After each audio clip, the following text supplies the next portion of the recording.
Hi everyone, I'm here with Rell Richardson. She is a painter, does some work in fiber arts, and does some really interesting work in testing beauty standards. I'm really excited to be talking with Rell today. Welcome. Thank you for having me. You do some painting around testing these beauty standards. How does that work? When I'm making my pieces, I'm always making them about things that are, on my mind. So it's usually kind of like me going through my internal monologue, just like things that I'm thinking about, and laying them down on canvas. And when I'm testing or like just challenging beauty standards, it usually comes from a place of me thinking about it and thinking about how I myself can unlearn things and also learn other things. Do you work with other artists in doing this, or are you expressing what you're perceiving? I don't work with any other artists yet, but I would like to in the future do some collaborations. But most of it is from what I'm perceiving, my experience, just as a Black woman, the things that I went through in childhood, the things that I've had to unlearn myself, and also just the ways in which you see other Black women struggle with, beauty standards and just the expectation of them to meet certain looks and certain beauty ideals. And we talked a little bit earlier, you were talking about Blackness in a global context. Correct, yeah. So that would be only the beauty standards that affect African Americans in America, but also other Africans around the world. Correct, yeah. I mean, the diaspora is so vast, and we all have our own, individual cultures, but definitely our struggle against dominant beauty standards because, we all suffer under a larger bubble of white supremacy. So the beauty standards that we push back against are pretty much the same across the board. And one thing that's really shared culturally across the board is our hair and our hair care and hairstyles and the legacy of that. You mentioned that hair and colorism were two topics. Correct. When you're expressing your art, is there a certain concept or idea or feeling you're trying to convey around all this?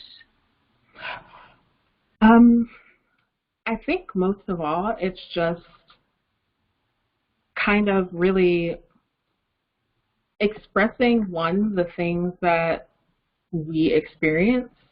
And sometimes it's not even things that I personally experience because, as a Black person, I at my skin tone, don't experience colorism in the same way a darker skinned Black woman would.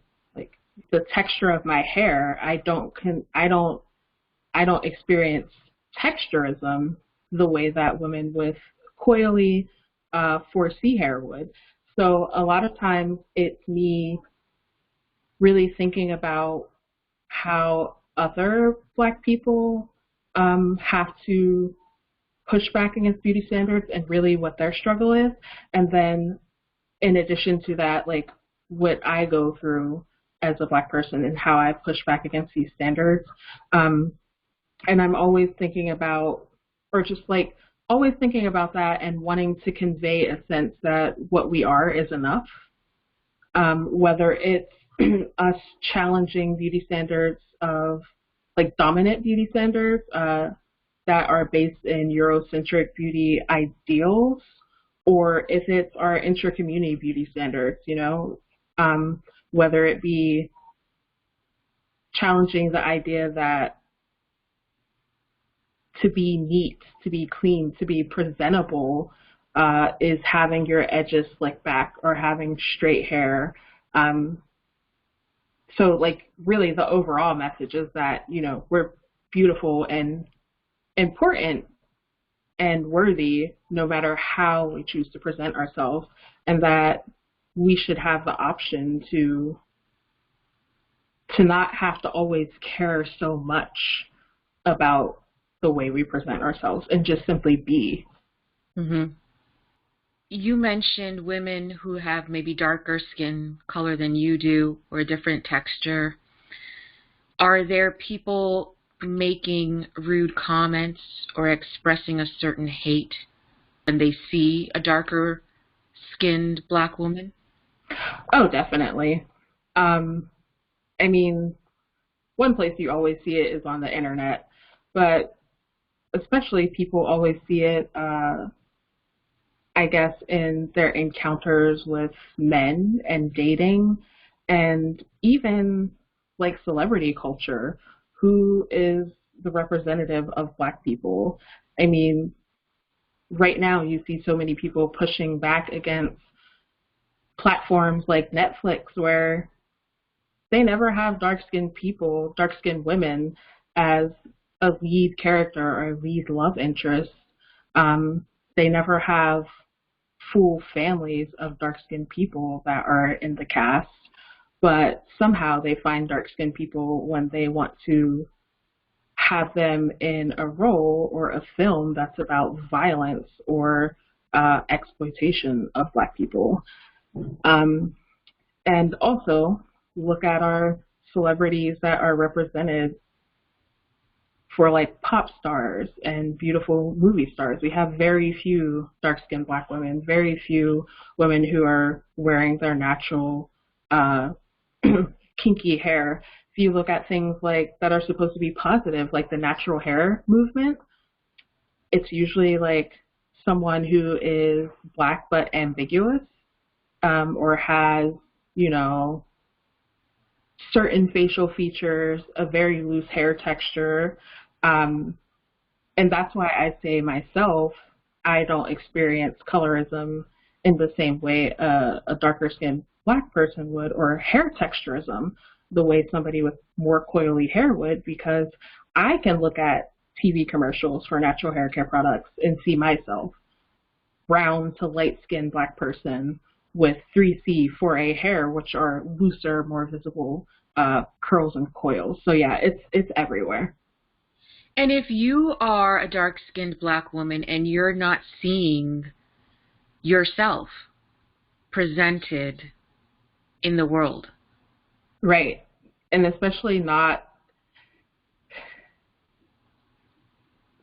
I wouldn't say that there's no representation at all, but there's not the variety that we want, you know?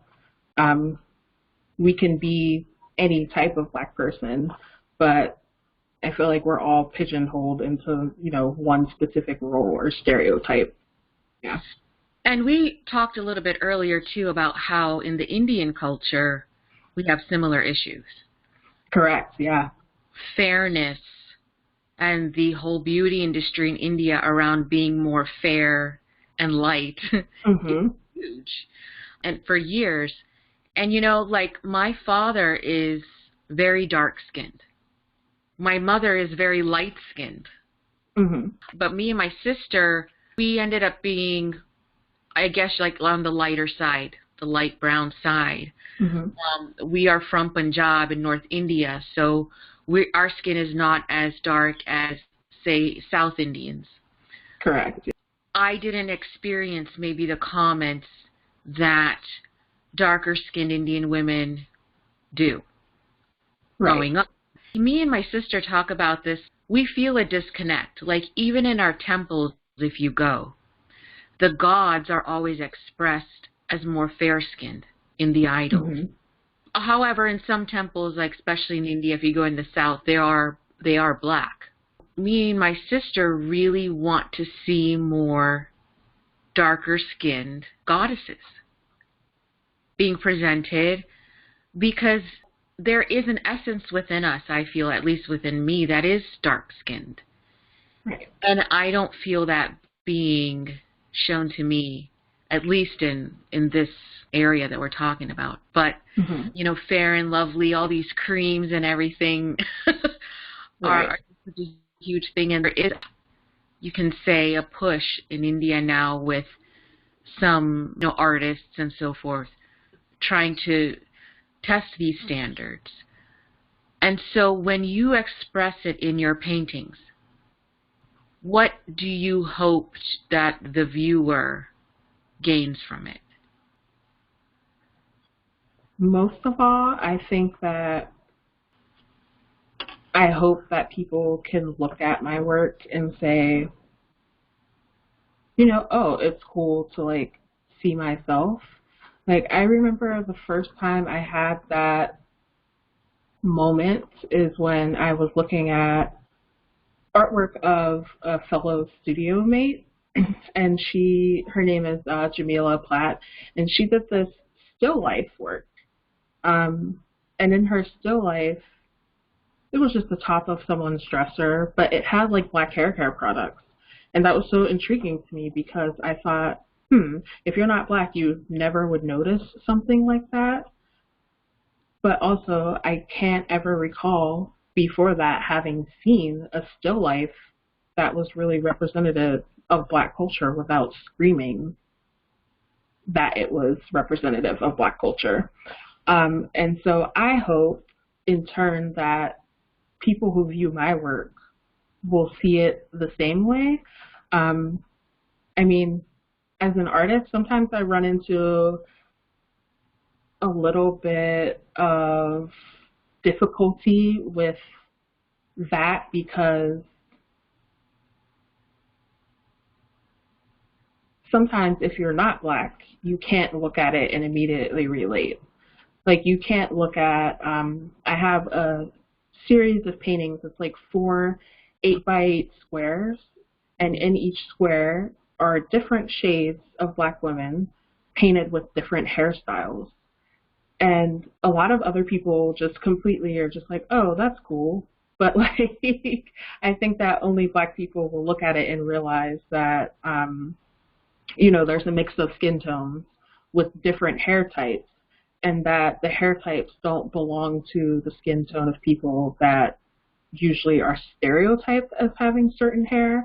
Like, the lightest skinned person is not the person with very loose curls, or the dark skinned person is not the person with the kinkiest hair. Like, there's a representation of 4 different, like, of both light-skinned and dark-skinned people with kinky hair, and light-skinned people and dark-skinned with looser curled hair. So I really hope that, like, people enjoy that aspect of it when they see my work, is that it's self-explanatory in a sense. Like, I don't have to explain to people outside or inside of my community what it is, that they see it, they get it, and they also feel seen.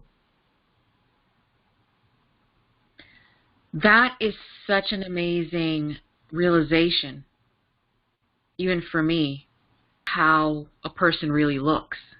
Mm-hmm. I'm kind of seeing too, like, beauty items, like you said, there were on the dresser, black beauty products with Indian jewelry on my dresser, Right. Costume jewelry or whatever.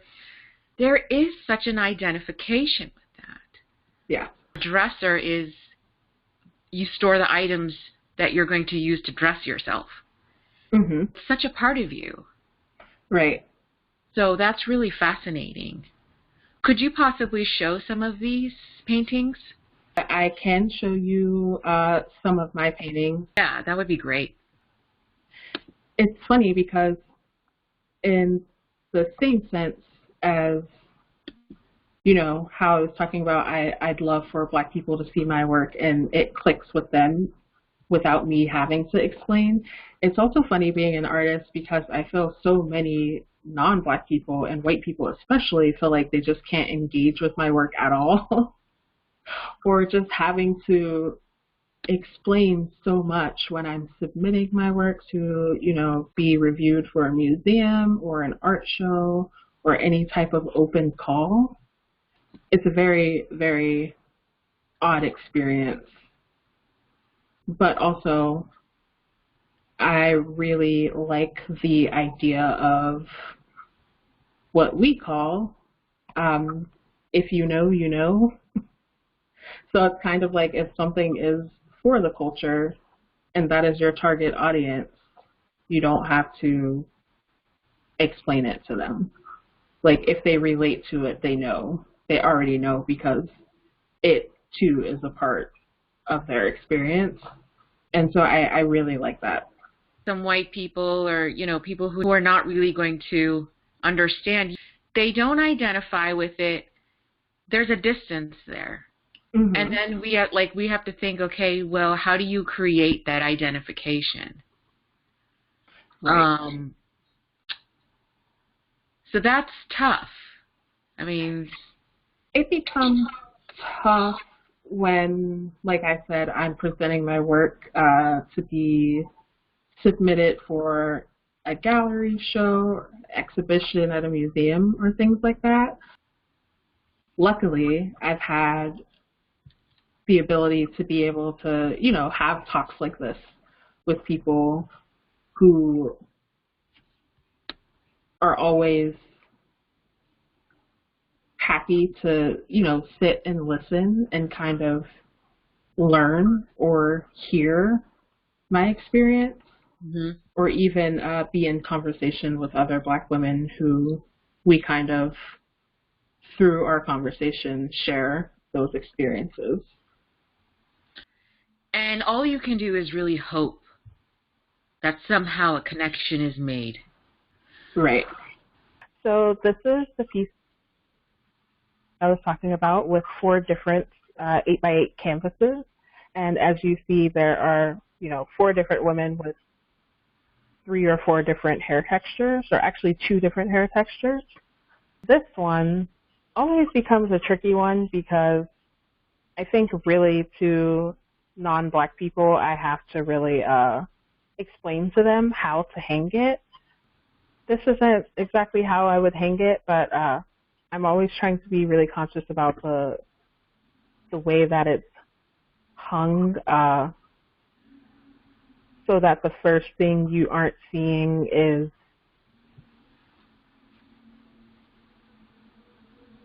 like the 2 people with one hair type at the top and 2 people with one hair type at the bottom. Because you're trying to differentiate. Right. Trying to differentiate and also just wanting to mix it up. I don't know. I feel like it's kind of hard to explain, but my logic behind it is just really trying to mix up the hair textures that are represented, like in the order that you see them in visually. And then the next piece is one of the small jacket patches that I make. It's like, it could be a jacket patch, it could be framed, it can just be simply pinned on a wall. One of my friends made one into a mini tapestry, and it's maybe 3 inches by 4.5 inches. And I do a bunch of these. They're all one of a kind, so no one is like the other. And they're just all different portraits of different women, different Black women, and their different types of beauty. So this is like really one of my favorite series. And this is the series that I would like to collaborate on with other artists, especially other women from different backgrounds who would like to represent women in their communities as such. This is one of my pieces, again, on, beauty standards. So this one was really inspired by a Twitter thread. And the Twitter thread said, "Black girls, show me your cute noses." And there's just like a whole thread of different women and their selfies. And I was really inspired by that because there was like every shape of nose represented in that thread. And I thought that was beautiful because, right now we're in the age of Instagram face, blackfishing, And it's just always weird to see, like as a Black woman, it's always weird to see so many different people kind of co-opt the intra-community beauty standards we've always had, but then take certain things away.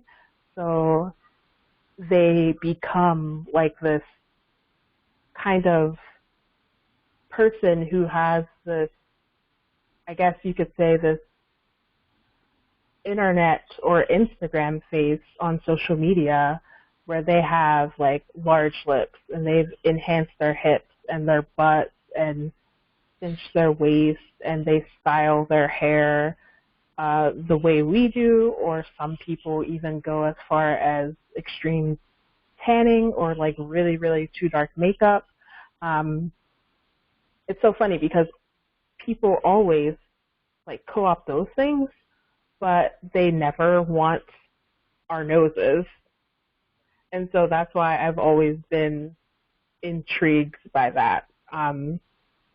Just, you know, really celebrating our noses and our different widths and types and bulbous noses. Some people have thin noses. Whatever it is, they're all beautiful in their various types.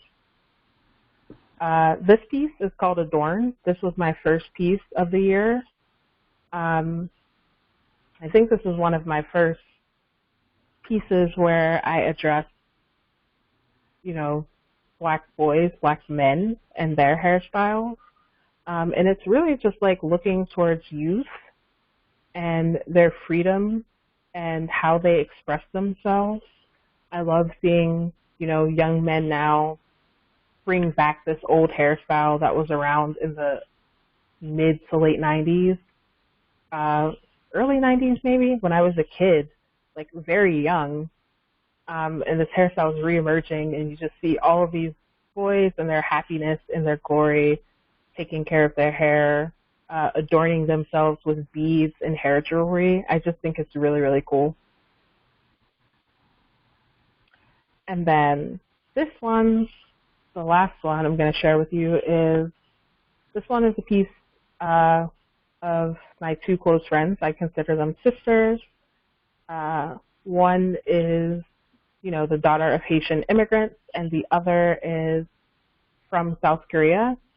And I just really hold them dear because it's nice to have two women from different backgrounds to kind of share things with. We always, you know, talk to each other, are open with each other about how our struggles connect and how they intersect and how, you know, none of us can be free, and so we're all free. That's beautiful. Thank you. What I got from that last piece, too, was, and you had mentioned this earlier, about having or creating friendship and solidarity and connecting that with minority communities, and specifically also talking about the struggles with police brutality and how they compare with struggles in other countries. Right, yeah. I think that, I really, really think that, you know, we're here fighting against police brutality, but also that connects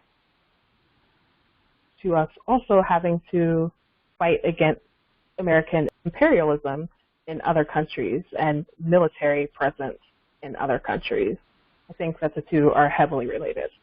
I, you know, am just always having discussions with my friends who are from abroad, or, you know, again, the children of immigrants who have come here, and we're always just, you know, putting it out on the table of just our different experiences. I'm always reading and trying to, I think, look back to past civil rights movements and really look at how a lot of the leaders had in mind keeping solidarity with global efforts, and centering that in their politics. And yeah, I just love having that friend group because we're open to express ourselves and even have conversations about like horizontal oppression and how we can harm and heal one another. You know, I think that's also important. What is horizontal oppression? Horizontal or lateral oppression is, so in the context of the U.S., it's just the way two minority groups or two groups of people of color can harm one another. I think one of the easiest examples could be, how does model minority myth impact Black Americans? I think that's like one of the easiest ways or the easiest examples to reach for. There's a lot of historical context to that, but essentially, if you just think about the ways in which like stereotypes about, I guess, Asian Americans specifically, because there are more people who are moving who have like model minority as well. You could see like white politicians using the successes of Asian Americans as a reason to say, oh, well, why can't Black Americans do this, without actually considering the histories of both groups of people, and also considering the fact that like there are poor Asian Americans as well. Like, you know, that there are Asian Americans who don't have access to education, are not all rich, you know, so yeah, I think that's the easiest way to think of it in context, because it's giving a group of people a stereotype that you're saying is positive, but while you're saying that the stereotype is positive, you're also ignoring the struggles that they go through while using the things that some people in this group have accomplished to put down another group of people that you're oppressing. So it's really just like pitting two groups of people against each other for the sake of white supremacy. Right, and it's just ignorant, you know. It's basically like, oh, here's another non-white group. Why can't they behave like another non-white group? And it's great just to not feed into it, you know? So that's what my friends and I always discuss is like, okay, in what ways would feeding into model minority harm, you know, people both in your community and other people of color outside of your community? And also, just for myself, you know, seeing the ways that these things separate communities, and also knowing that I can speak on anti-Blackness without also participating in putting down another group of people of color. Yeah, because then the other problem you come across, minorities having conflict with other minority groups. It's all about seeing a person for who they are. Whoever we're talking to, the person we're talking to. Let's see them beyond the culture that you might perceive they're from. Let's learn about their work. Let's learn about their passions in life. I mean, I'm a big fan of culture, specifically through the arts, but sometimes, you know, it's nice to also have conversations, quote unquote, beyond that. How can we bring that back to culture then? Mm-hmm. And get a newfound sense of that culture and that person and how they're presenting themselves or who they are. Part of it, too, is like, what exactly is American culture? I'm not trying to say, like, there is no culture. But if you compare it to other minorities and countries and histories, mm-hmm. It doesn't feel like it's as rich.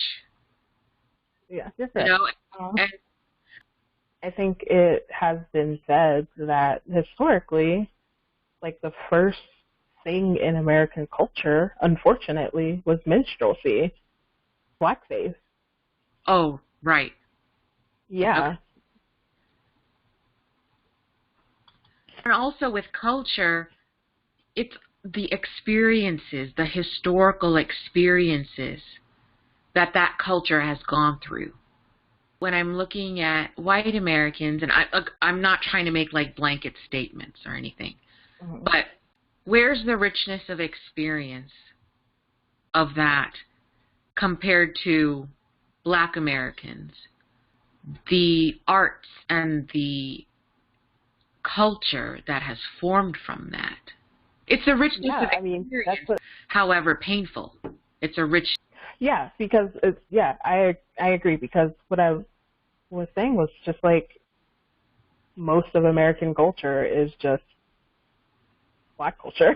Like, yeah, especially like when you're looking into like entertainment and stuff like that, or like things that people think makes America cool, like slang and fashion and things like that. A lot of it is just Black culture with somebody else's face stamped on it.